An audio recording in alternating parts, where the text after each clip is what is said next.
Il a été l'un des artisans du processus de paix en Irlande, mais il fut aussi haï par le gouvernement britannique durant de longues années. Gerry Adams, figure emblématique des catholiques nord-irlandais, président du Sinn Féin, est-il en train de se faire rattraper par son passé? Il est depuis mercredi soir entendu à propos d'un meurtre de l'IRA qui date de 1972. Anne-Charlotte Iné. En Irlande du Nord, c'est une onde de choc.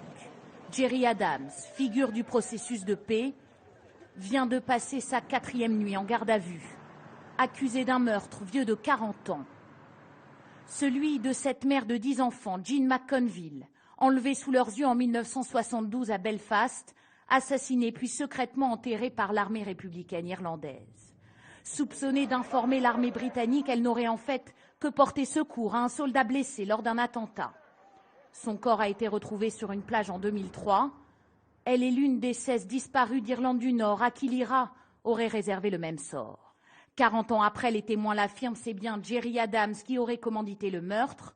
Interrogé juste avant son arrestation, il nie toute implication. Ce que je vais dire aux enquêteurs, c'est que je suis absolument innocent de l'enlèvement et du meurtre de Jean McConville. Un homme rattrapé par son passé, suspecté d'avoir servi dans les rangs de l'IRA, ce qu'il a toujours nié, longtemps considéré comme un terroriste par les Anglais.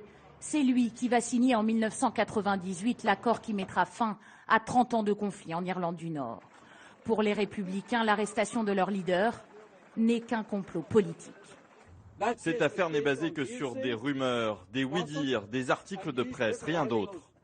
Hier à Belfast, des manifestations ont éclaté. Le ressentiment contre la police est ravivé. C'est tout le processus de paix en Irlande du Nord qui pourrait être fragilisé.